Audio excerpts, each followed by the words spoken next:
there's no hope, you can still go. I never answer to no, man, I still go. Hey guys, welcome back once again to Niagara Fire Corals. Today we're going to update you on the Meckely method of dosing Kalkwasser and some of my findings. We're going to be answering some of your questions with some of the issues that you guys have been messaging me about.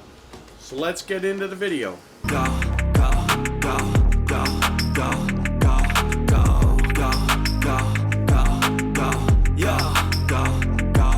Even when you feel low, you can still go. Even when you feel slow, you can still go. Even when there's no hope, you can still go. I never answer to no, man, I still go, go. Okay guys, so I just want to start off with, let's just talk a little bit about what is the Meckely method. I've already done 2 videos on it. I did the video when I started doing the method, and then I did an updated video, I think about a month or so after I was doing the method and kind of what I was seeing and how it was working. I'll take you guys through my setup real quick later in this video and how I am myself dosing the Meckely method. However, I just want to talk a little bit about some of the findings that I personally found with this method and how I overcame them. Let me start off with saying that this method absolutely works. Don't doubt it for a minute. And Chris, if you happen to see this video, I didn't change your method whatsoever because I know you swear not to change it or it won't work. I didn't change it. However, I did find one issue that I personally had with it, which was easily overcome. And I kind of getting the feeling that there's a lot of other people out there experiencing the same problem, because I've been getting a ton of messages asking me more or less exactly the issue that I had. So we're going to touch base on that, and I'll tell you guys how I overcame it. The problem that I found with doing this, with my system in particular, my day when I started this was approximately 7.9 to like 8.05. I might have been lucky to hit 8.1 as a high. Okay? And in doing this method over the course of, say, the first month, I easily got my daily average all the way up to 8.3. Fantastic, right? That's what we're all looking for. However, when you go back, or you already know how to do this method, or you go back and you watch my other video, you will see that what you do is you set your doser to double what your daily evaporation rate is. So in my case, I evap approximately 12 liters of water a day in the system that I'm using this on, and so I set my doser to dose 24,000 mils a day. And essentially what that means is during the night hours when your pH would naturally drop, it's going to be dosing, and then during the day when your lights are on and everything, it's not going to be trying to dose. So therefore you would essentially only dose approximately half, which would be 12,000 liters. That's the reason for that. And again, go check out that other video. You will see a more detailed explanation of that. However, I will tell you what I found when I was trying to keep myself at, 8.3 is my case. All my systems are in my basement. Down here where I am right now, it's rec room. It's in my basement. Number 1, that suppresses pH. Number 2, my home normally has anywhere from 3 to 5 people in it, plus a large dog. Suppresses pH. And believe it or not, guys, I don't know if you've noticed it. I have definitely noticed it because I watch things so closely. If you get rainy days, that'll suppress your pH as well. So, with all that being said, I will tell you what I found. I found that on a day that, say, I am down around the tanks doing a lot of fragging, maintenance work, whatever the case may be, if I spend an entire day down here, I found that my pH would become more suppressed than an average day. Now add some rain into that, it would suppress it even more. Here's the problem. The tank would start dosing. By the next day, what I'd find is the system ended up dosing, instead of 12 liters, it may have dosed 18, 19, 20 liters. And my alkalinity would have a pretty substantial spike in it, 1.5 points. So I might have went from 8 all the way to 9.2 or 9.4 in one day, because the tank tried so hard to eliminate that suppressed pH. Now, Chris is in a massive facility. I'm not sure if he has air exchangers, but regardless of the case, he's in a massive facility. He has a massive water volume. Chris probably doesn't have the same type of problems with suppressed pH and how quickly it can happen when you're in a situation like I'm in, down in a basement and people and dogs and everything else. So he probably doesn't experience that kind of same issue that I found I was having. What I did to resolve that, guys, is, the magic number was always 8.2 since the dawn of time. We all know that. Everybody wanted 8.2 pH. And, now people are kind of pushing more towards the 8.3 number. But when your pH was so suppressed that you were 7.9 to 8.05, if you can use Chris's method and get yourself to hold steady around 8.2 or 8.25, you're still way ahead of the game than where you were. What I found was, instead of trying to hold my pH all the way up at 8.3 or 8.35, I just simply backed it off and I brought it back down to, the 8.2 or 8.25 mark. And that completely resolved that issue. Even days when I'm down in my basement for the entire day, that problem, it still may get suppressed, which it always did. However, it's not trying to bring my pH all the way to 8.3. It's only trying to bring my pH to 8.25, say, or 8.2. I found that it stopped dosing a substantial amount over what I wanted. Everything kind of leveled out and is working very well for me now. So I'm now 4 months into running this method. I'm very pleased with the results. Once you find that sweet spot, like I said, in my case, it's like 8.2 to 8.25.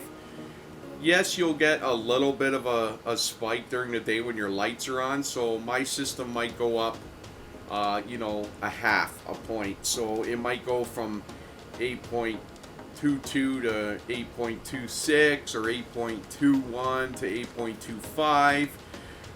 I'm perfectly okay with that. I'm still way ahead of the game from where I was, and that little spike that you get there is no issue whatsoever. And then what I do is I make up the difference with dosing 2-part. My system's pushing 400 gallons. I have a ton of frags, plus I have a ton of acros, so I have a lot of demand on the tank. The system works, and I haven't really changed what Chris has always preached about doing. I just simply made a little tweak in there because I did not like how, my alkalinity would stay nice and steady. It would swing between 8 and 8.3 over the course of a day, or 8 and 8.4 over the course of a day, and then all of a sudden you'd have a day of suppressed pH where, like I stated earlier, it's raining, you have, company over, I'm down here working, this and that, and all of a sudden my alkalinity would spike to 9.5, and I would find my sump was really high, and I had overdosed the alkaline or the Kalkwasser by several liters more than what I wanted to. So guys, if you're having this same problem, and I know a lot of you are because I've been getting a ton of messages, just back off where you're trying to peak at. Back it off by, say 1 point or even a half a point, and try it there. Just have to play with it. You're going to have to be in tune with your system.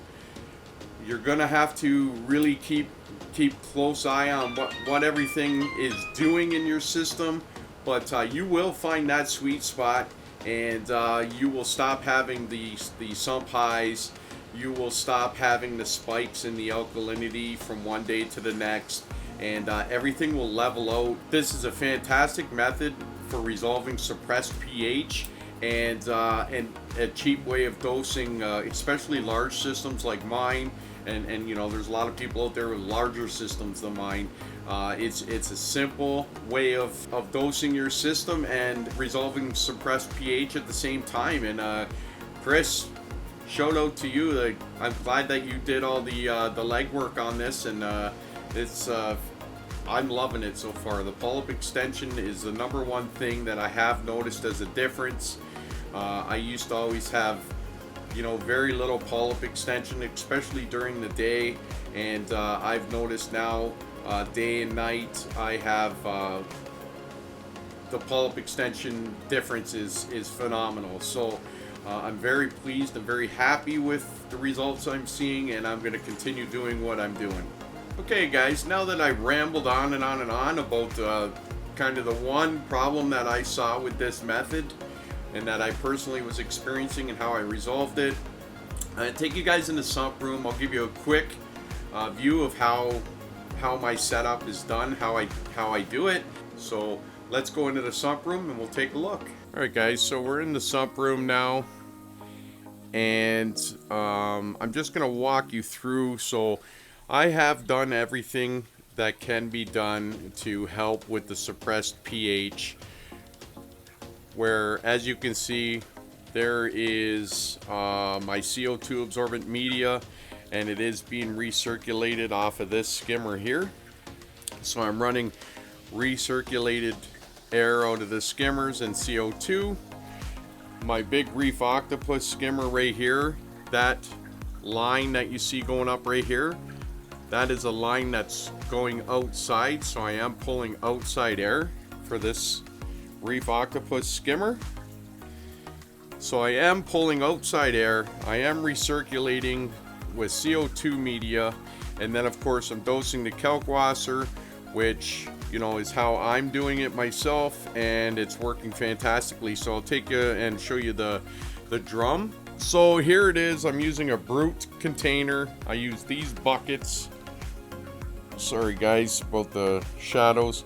I use these buckets. I mix, you know, 2-3 buckets every couple of days, and I keep this brute container, as you can see right now, it's fairly full. Now Chris floats a disc of foam on top of the Kalkwasser. I did do that at first, but that lip that you see inside there, that's white, that lip, occasionally the disc was getting caught on that and it would stop dosing, and it kind of irritated me. So I got rid of it. I put this pipe in that goes down. Sorry about the shadows, guys. This pipe goes down to the bottom of the container of Kalkwasser, and I'm pulling from down near the bottom. However, the line that's pulling the Kalkwasser is approximately an inch and a half off the bottom, so I don't pull up anything that's on the bottom. Alright guys, so that's my container. As you can see right now, the Versa is dosing, and that's how we're dosing it. It's real simple. You can see my sump level here.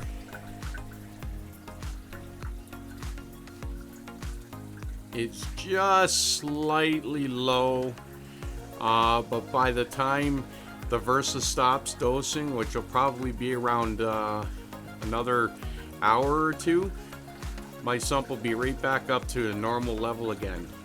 By the end of the day, when the